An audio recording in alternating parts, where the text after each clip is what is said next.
Welcome back to another video. Today, we're gonna be talking all about midwinter pan fishing. Right now, it's sort of mid to late January, and this is when those midwinter bites really start to kick in now that we're in the deep freeze. So today we're gonna be sitting down with Will Pappenfus, who's been known to catch some big panfish in his day.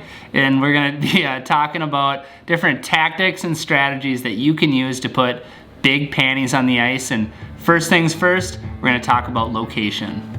So some of the key areas that I look for during, the midwinter style fishing for panfish, most of those fish are gonna be moving out to the deeper basins, somewhere between 20 to 30 plus feet.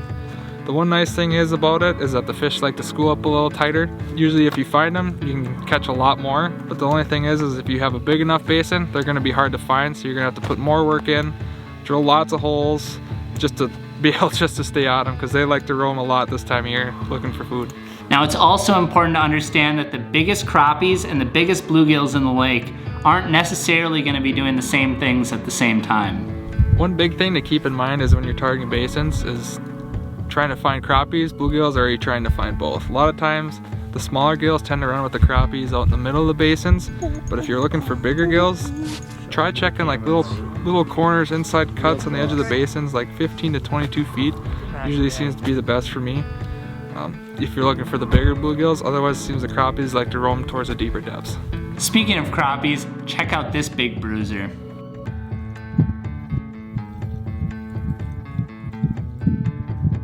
Oh, hooked up. Just lifted it. That's gotta be a crappie.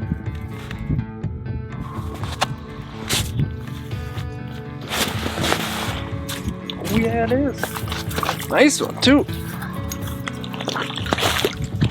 Pinched right on the nose. I mean, I had to work that thing for a while. Finally had one other one come in, and it just made him mad enough that it came up and lifted it. Put her topside. Boom! What bait are we running? Tungsten punch fly. Gets them every time. Now the thing about midwinter is that anybody can catch them when the fish are aggressive and willing to bite, but when they're being a little bit more tight-lipped and finicky during the dog days of winter like this, you need to dial in your presentation a little bit. Here's a few of Will's favorite baits when the fish are being a little bit fussy. So a couple of my favorite baits when the bite gets tough here midwinter, towards the end of January, mid-February, tends to be the tungsten punch fly jig. I like to put just a couple little spikes on there, keep it small, simple, drop it down there.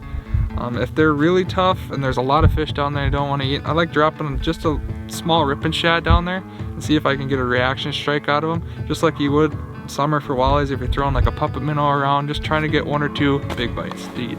Now that you've got a few baits picked out, you can't just drop them down the hole and fish them all willy-nilly up and down the water column. There's a certain way that you need to present them when the fish are not in a super aggressive mood, and this is how Will does it when the fish aren't super fired up and ready to bite. The biggest thing you want to do is when you're working these fish, if they're just barely moving on your jig, is just keep it just above them and move it as slow as you can. If they're kind of far away, work a little harder, see if they'll chase. If not, stick it right above their nose and just keep them moving. Move that jig slow enough, and a lot of times they're gonna come up and just breathe on it enough that you're gonna be able to hook them. And that is exactly how Will caught this big plus size panfish. Oh, I barely lifted that thing up. He stared forever. Oh, it's getting bigger by the minute. Come on. Ooh. That's why he stared so long. It's the big old finicky bull. I worked him long enough, missed him twice, worked it so slow, had to barely set the hook on it, basically let him hook himself, just so I wouldn't pull the hook out of its mouth. That is just a beauty. Now believe it or not, there's more to capitalizing on the midwinter panfish bite than having the right bait and being in the right location. Here's another factor that you need to keep in mind. Another big key ingredient is keeping your line as thin as you can, using 2 to 3 pound line. 3 is probably about the highest you want to use in my preference for out here, just because the fish are super lethargic, finicky, and they sit there and they stare at your jig long enough And a lot of times if you have like 4 or 6 on there, a lot of times they're just gonna swim away. So keeping your line as thin as you can is definitely gonna help. I'm gonna piggyback on Will's point about using light line because I feel like it's extremely important, especially in this midwinter period. You wanna be using as light a line as you can. If you're using that 4+ pound test, you're just not gonna get as many bites like Will said, but there's a couple other reasons why you wanna use the lighter stuff this time of year, especially when you're using tiny little tungsten jigs.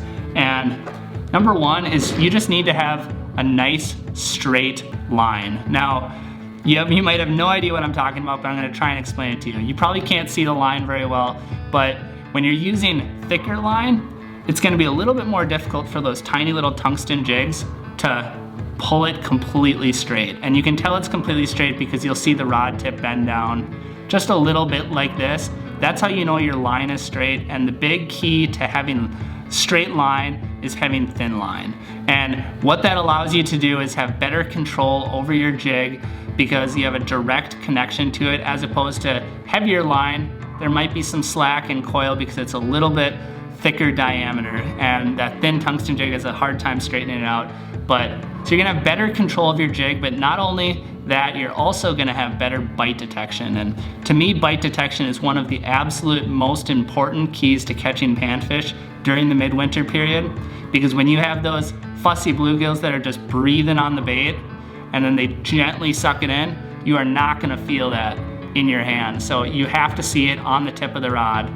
And for that, you need a couple different options. Number one is a really thin, soft tip like this. That's what some folks will use. And number two is a spring bobber option, which is gonna be a little bit more sensitive, but also a little bit more of a hassle to deal with. So those are a couple different options. And really it just comes down to personal preference. Like, I know that Will likes to use the nice soft tip like this with 3-pound test. And personally, I like to use spring bobbers with 2-pound test. I would say that there's no wrong answer. It's just one of those things where you're gonna have to go out on the ice and experiment. It's just like anything in fishing. Time on the water, you will learn what you begin to prefer. Hopefully you're able to learn a couple things in this video that will help you put more panfish on the ice during this midwinter period. And if you did learn something, make sure to hit that little red subscribe button down below, because we got more videos coming from the Northland fishing crew. And until next time, we'll see you then.